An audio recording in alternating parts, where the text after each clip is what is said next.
I'm gonna give you a testimony of what happened in my life from about 2004 to now.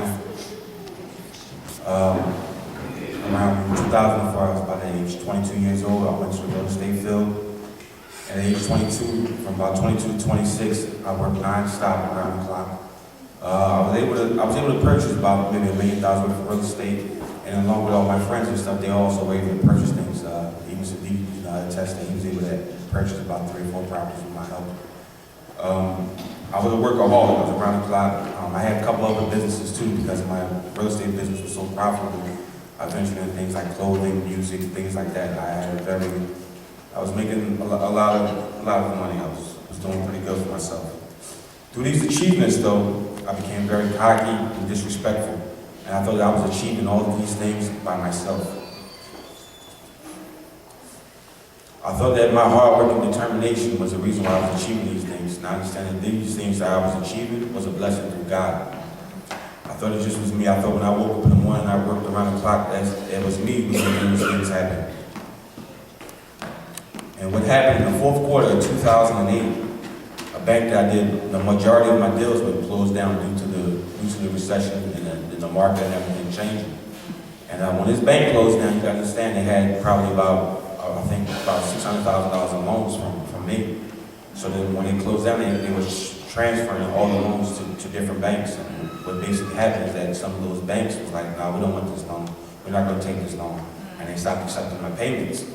So, I was thinking like, oh, I just couldn't just hold on to the money, but, it's not that easy just to hold on to the money. When you go into a recession and you have things going on, you have repairs to do, you have, I always was the breadwinner, so I always had people to take care of, brothers, families, cousins, friends. So as I tried to hold on to this money, of course, the money started running out. And, from 2008 to about 2011, every day I was like spinning my wheels. I mean, I'm not gonna say every day was bad, but it was some bad days, some good days, but overall, I was just staying in the same place. At that time, God was telling me to come to Him, and I won't lie, I ignored Him. And I just thought through my sheer will and determination, the same way I got there, I'll be able to get myself out of this situation I was in. But I didn't realize that the situation I was in was way bigger than me. I was beginning to get extremely bad headaches, because I was stressing. I would be up all night, I couldn't sleep, I couldn't eat. Some nights, some months I would have to count the money at the end of the month, and tell you, I would start throwing up because I was just so short, and I couldn't understand what's going on with this money, because to me, it was like the money made me, so I couldn't believe that this money would do me like this. And I didn't have no vices or anything. This is truly how the world turned in front of me. And so what I decided to do was I decided to go back to work.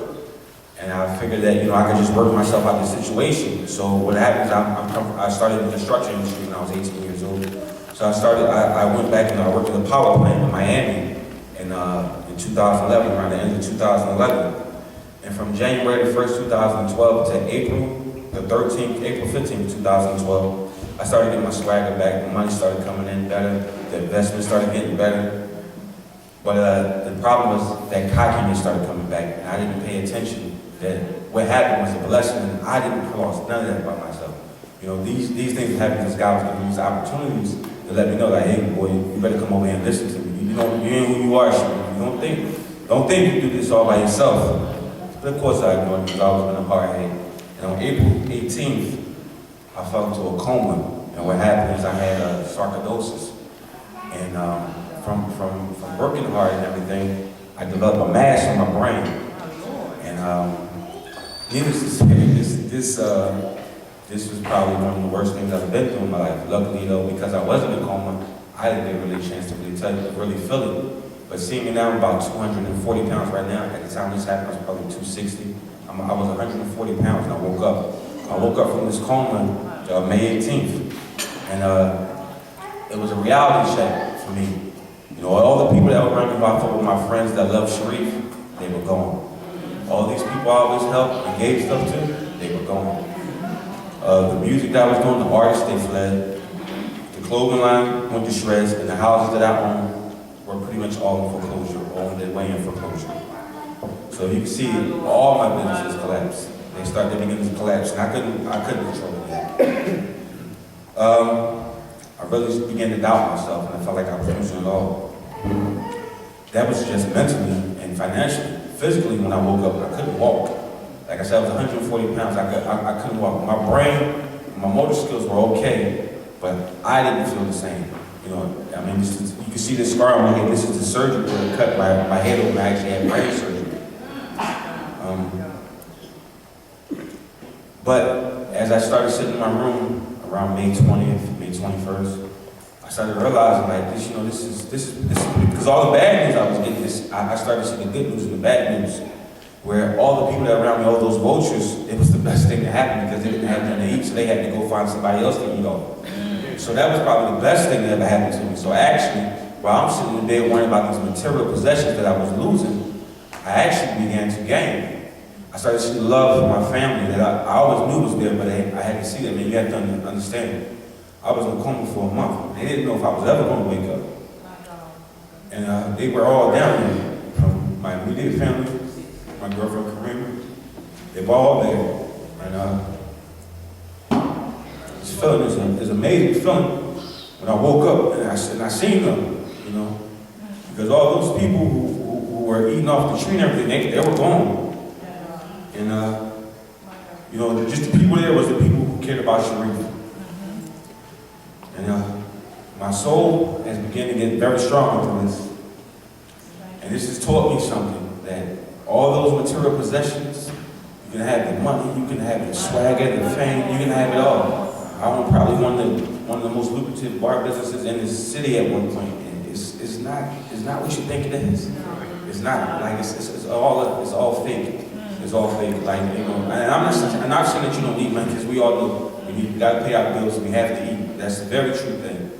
But do not get caught up in the hype on the fame. And just as well as you're going to have a good day, you're going to have bad days. That's just life. You know, don't let it make you think you're not who you are, because you had a bad day. It's going to happen to everyone in this room, and you're going to have good days. So don't let the darkest days be something that defines you.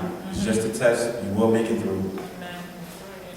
When I woke up, I even began to hear like things like birds chirping. I probably haven't listened to birds since I was a little kid. I mean, not saying the birds weren't chirping, but I just was such on the go, such on the money chase. I didn't care if birds were chirping, if a mother was walking with the kid. I was just, boom, every day I wake up, I gotta get to the money, gotta get to the money. And it was all a joke though, because that's just paper. It's just like if you ever play Monopoly, that same colorful paper, it's the same thing, there's no difference. We all can wake up tomorrow and they can tell us that all that money that we thought that we had that was worth something was worth nothing. You know?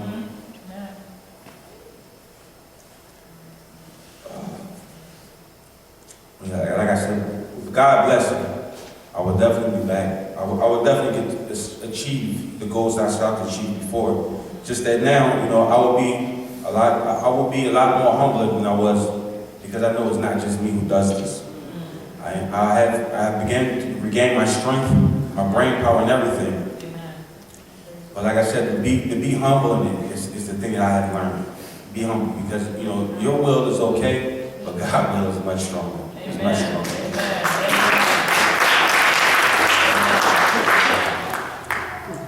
Anyone in this room can achieve success, social status, friends, whatever you want. But the inner peace that you have, that's the inner peace that will make you make better choices, better decisions, better friends. Cherish the inner peace is more important than those frugal possessions, because they're very frugal. From the hospital in Miami to Philadelphia, I have hundreds, almost maybe thousands of people come up to me and tell me, Sharif, I was praying for you.